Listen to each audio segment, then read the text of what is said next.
Un formulaire Angular peut contenir de nombreux types de champs. Texte, select, radio, checkbox. Dans cette vidéo, je vais vous montrer comment binder chaque type de champ avec la syntaxe des formulaires réactifs. C'est-à-dire comment initialiser chaque champ avec une valeur spécifique et comment récupérer sa valeur. Tous les exemples de cette vidéo ont été regroupés dans un unique formulaire que j'ai placé dans un composant FieldTypesComponent. J'ai mis dans la description de la vidéo un lien pour vous permettre d'accéder au code de ce composant. Dans la classe de ce composant, j'ai créé une propriété form de type formGroup pour stocker le modèle du formulaire et j'ai injecté le service formBuilder dans le constructeur. Tous les exemples que je vais vous présenter supposent que je suis à l'intérieur de ce composant avec la propriété form qui existe et le formBuilder qui a été injecté sur la propriété FB. Dans le template du composant, j'ai bindé chaque champ au modèle de formulaire en utilisant les syntaxes qui vont bien, mais je vous représenterai dans chaque exemple la syntaxe de binding. Les champs textuels comprennent les input type text, mais aussi input type email, input type password et text area. Ce sont les plus faciles à gérer. On les initialise avec une chaîne de caractères et on récupère une chaîne de caractères. L'état par défaut, si aucune valeur initiale n'est définie, est un champ vide. Dans le HTML, on a un input type text que j'ai bindé au modèle avec la directive formControlName. Et on va aller voir dans la classe comment j'ai fait pour initialiser le modèle. Rien de particulier, j'appelle la méthode fbgroup, je lui passe un objet avec la clé name et la définition du champ peut soit rester vide, soit contenir une valeur par défaut. Si vous mettez une valeur par défaut, il faut mettre une chaîne. Au niveau de la récupération de la valeur, rien de particulier, on accède à la propriété value du formControl. Donc dans cet exemple, puisque le champ s'appelle name, on écrirait this.form.getName.value. Les champs input type number sont initialisés avec un nombre et renvoient un nombre. Ils ne diffèrent pas beaucoup des champs textuels, si ce n'est que les navigateurs empêchent d'y saisir autre chose qu'un nombre. L'état initial, si aucune valeur par défaut n'est définie, est un champ vide. Dans le HTML, on a donc un input type number. Il est bindé au modèle de formulaire avec la directive formControlName, comme d'habitude, et dans cet exemple, le champ s'appelle âge. Côté classe, j'ai créé le modèle de formulaire avec la méthode fbgroup du formBuilder. Je lui ai passé un objet dans lequel on retrouve la clé âge et j'ai associé la définition du champ qui peut être soit un tableau vide, soit un tableau contenant une valeur par défaut. Dans ce cas précis, la valeur par défaut est un nombre 12. Pour récupérer la valeur, rien de particulier. On passe par la propriété value du formControl et puisque c'est un champ de type number, on récupère un nombre. Un champ select propose à l'utilisateur de sélectionner un élément parmi une liste de plusieurs éléments. L'état par défaut, si on ne définit pas de valeur initiale, est que le premier élément de la liste apparaît comme sélectionné. Dans mon exemple, je veux afficher une liste déroulante qui contient les éléments madame, mademoiselle et monsieur.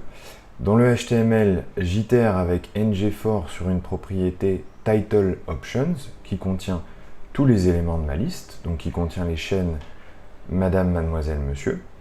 Et à chaque itération, je génère une nouvelle balise option à l'intérieur de ma balise select. Pour éviter que le premier élément de ma liste, c'est-à-dire madame, apparaisse comme sélectionné par défaut, j'ai ajouté une balise option vide en début de liste. C'est la ligne que vous voyez, option value égale la chaîne vide. Comme ça, c'est cette option qui apparaîtra comme sélectionnée en l'absence de valeur par défaut. Côté classe, j'ai créé le modèle de formulaire comme d'habitude.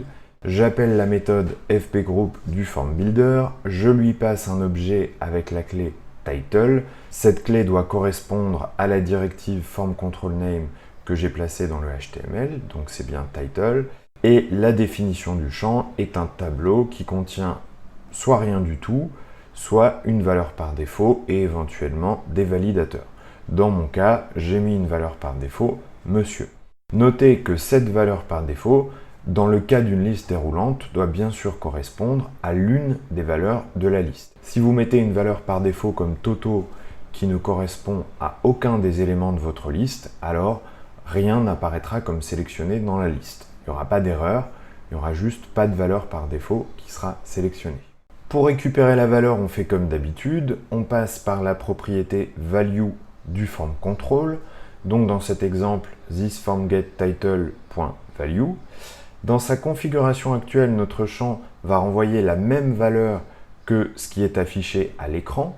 Donc pour nous, on va récupérer soit madame, soit mademoiselle, soit monsieur, sous forme de chaîne. Cela dit, il est fréquent que dans le code, on va y récupérer une valeur qui diffère du libellé qu'on affiche à l'utilisateur. Par exemple, on veut souvent récupérer une clé ou un identifiant numérique plutôt que le libellé, parce que ce sera plus pratique ensuite à traiter pour nous et à enregistrer dans la base de données. Si vous voulez faire ça, il faut binder la valeur à renvoyer à la propriété value de la balise option à l'intérieur du HTML.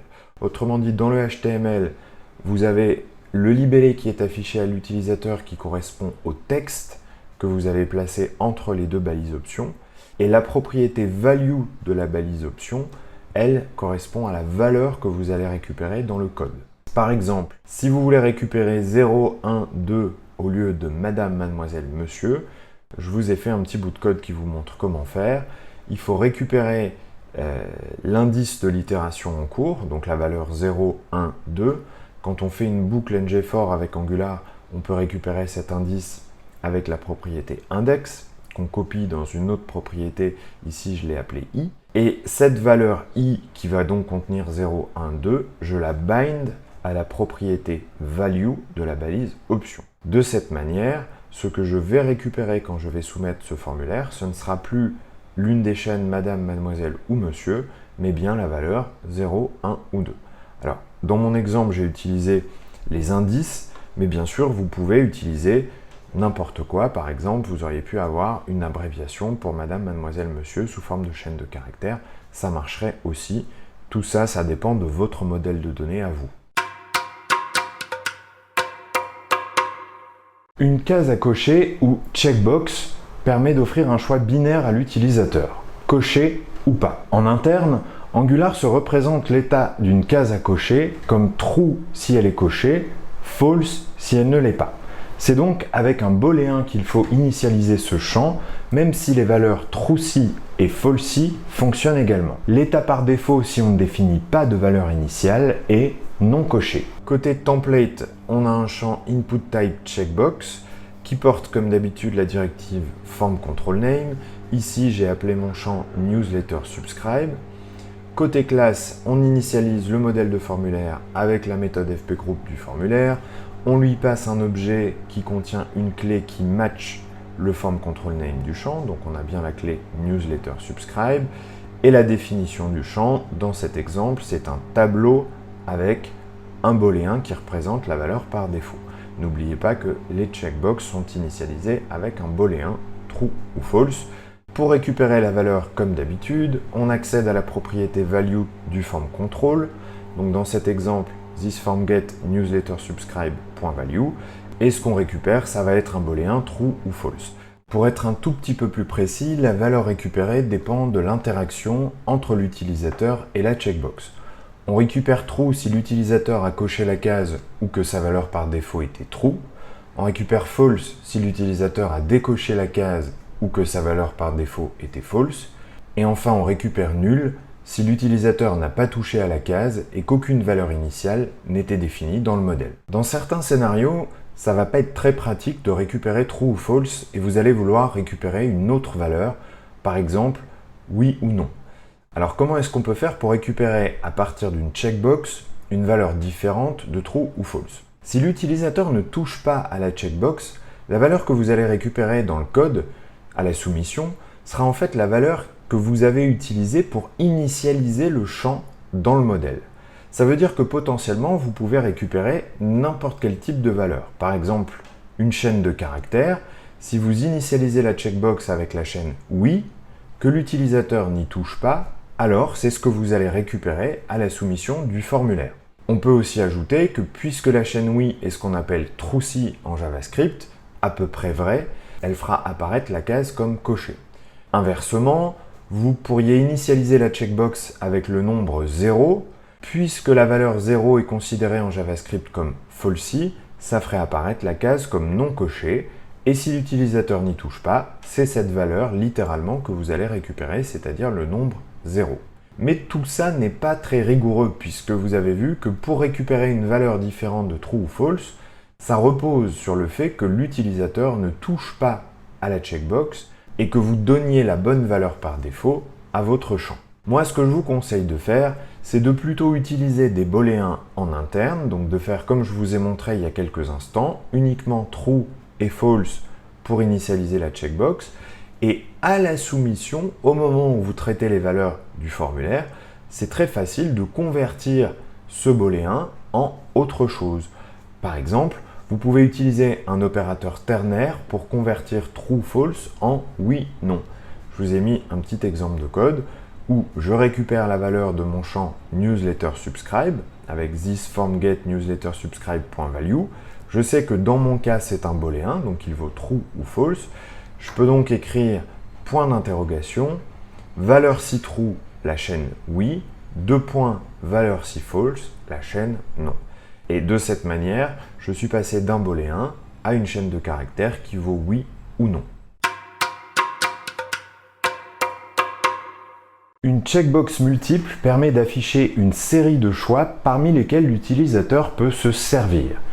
Il peut n'en sélectionner aucun ou les sélectionner tous. L'état par défaut si on ne définit pas de valeur initiale est qu'aucune checkbox n'apparaît comme cochée. Malheureusement, un champ checkbox en HTML ne peut pas avoir plusieurs valeurs. Donc en fait, ce que j'appelle checkbox multiple, c'est une série de checkbox individuelles qui sont rassemblées dans quelque chose qu'on appelle un form array. Dans cette vidéo, on va se contenter de dire qu'un form array est un outil qui permet de gérer une liste de champs répétés. Le form array propose toute une API qui permet de faciliter la gestion de cette liste. Par exemple, on peut itérer sur la liste pour afficher tous les champs qu'elle contient. On peut ajouter un champ à la liste. On peut retirer un champ de la liste, etc. C'est donc l'outil parfait pour gérer une liste de checkbox ou, comme je l'ai appelé, une checkbox multiple. Commençons par voir le template. Dans mon exemple, je veux permettre à l'utilisateur de choisir quoi inclure dans son repas et les choix sont entrée, plat et dessert. L'utilisateur peut cocher une option, deux options ou les trois options ou bien aucune, puisqu'il a des checkbox. J'ai donc créé un champ meals qui est un form array contenant trois form control, un pour chaque checkbox. La checkbox pour entrée, la checkbox pour plat et la checkbox pour dessert. Pour afficher ces checkbox, j'itère sur les champs du form array. Alors vous voyez que plus spécifiquement, j'ai une propriété formGetMeals.controls qui me permet d'avoir une liste des champs qui composent mon form array. J'itère dessus avec la directive ngFor et à chaque itération, j'affiche une checkbox qui est bindée au nom MealItem. Autrement dit, toutes les checkbox qui appartiennent au même groupe, elles sont bindées au même form control, dans mon exemple MealItem. Et pour chaque checkbox, ce que j'affiche, c'est le libellé du repas qui correspond. Alors pour faire ça, j'ai créé une propriété supplémentaire dans ma classe qui s'appelle MealOptions, qui contient les trois chaînes de caractères entrée, plat, dessert. Grâce à l'indice i qui représente l'indice de l'itération, je vais pouvoir récupérer à la première itération le libellé 0, à la deuxième itération le libellé 1 et à la troisième itération le libellé 2. Côté classe maintenant, la création du modèle de formulaire est un petit peu plus complexe que dans les exemples précédents. Alors vous voyez que mon point de départ c'est le même que dans les exemples précédents.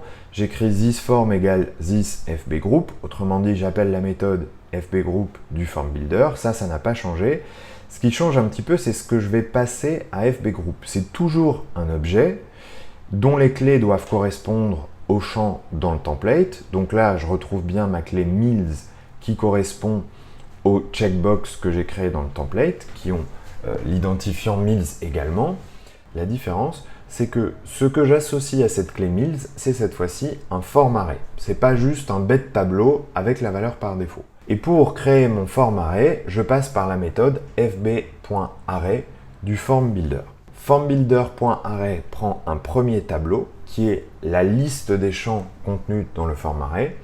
Et pour chaque champ, je retrouve exactement ce que j'avais avant, c'est-à-dire un tableau de définition du champ. C'est ce petit tableau dans lequel on peut mettre la valeur par défaut et éventuellement les validateurs. Dans mon cas, chaque champ va correspondre à une checkbox. Du coup, la valeur par défaut, ça doit être soit true, soit false. Pour récupérer la valeur, je passe par la propriété value du form control. Dans notre exemple, thisFormGetMills.value. Mais ce que je vais récupérer ici, c'est un tableau de valeurs, car n'oubliez pas qu'on travaille sur un form array. Autrement dit, quand j'ai un tableau de champs dans le HTML, ce que je récupère dans la classe, c'est un tableau de valeurs.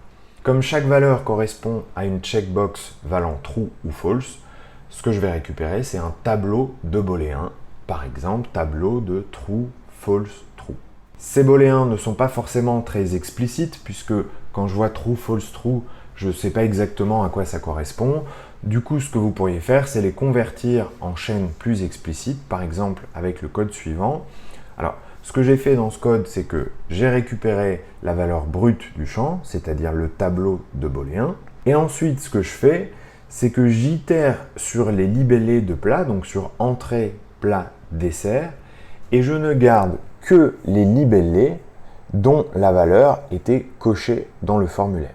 Donc ça me permet de passer d'un tableau de booléens à un tableau de string dans lequel je n'ai que les plats dont la case était cochée. C'est beaucoup plus pratique pour moi à traiter ensuite, à enregistrer dans la base de données. Alors vous avez vu que quand on travaille avec un form array, on travaille avec un tableau de champs, que ce soit côté template ou côté classe. Du coup, vous vous posez peut-être la question, comment est-ce qu'on fait pour accéder à un champ spécifique à l'intérieur d'un form array? Si vous regardez le modèle de formulaire, seul le form array lui-même a un identifiant. Dans mon exemple, l'identifiant du form array, c'est Mills. Donc le champ Mills correspond en réalité à un tableau de champs, à un form array. Les champs à l'intérieur du form array, donc les checkbox dans mon cas, sont uniquement identifiés par leur position à l'intérieur du tableau, c'est-à-dire leur indice 0, 1, 2. Si vous voulez accéder directement à l'un de ces champs, vous pouvez tout à fait passer par la propriété controls du form array combinée avec son indice. Par exemple, thisFormGetMills.controls-1 nous donnerait un accès direct au deuxième champ du form array qui s'appelle Mills. N'oubliez pas que les positions commencent à 0, l'index 1 correspond donc à la deuxième position.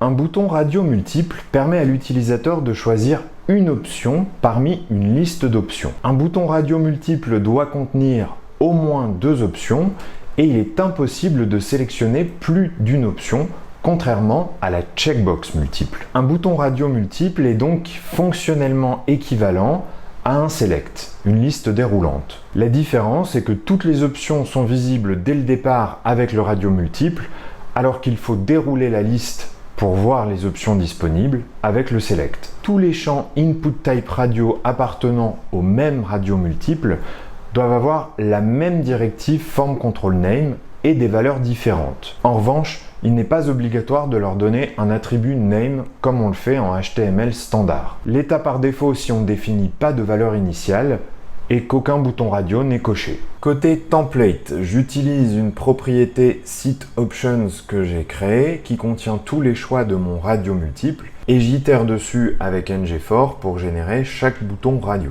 Donc vous voyez que à chaque itération sur setOptions, je génère le HTML input type radio. Notez que la valeur qui sera renvoyée par chaque bouton radio est différente de la valeur qui sera affichée à l'utilisateur. Si vous regardez bien mon code, vous voyez que ce que j'affiche à l'écran, c'est option.label. Ce que je vais récupérer dans mon code quand l'une de ces options sera sélectionnée, c'est option.key.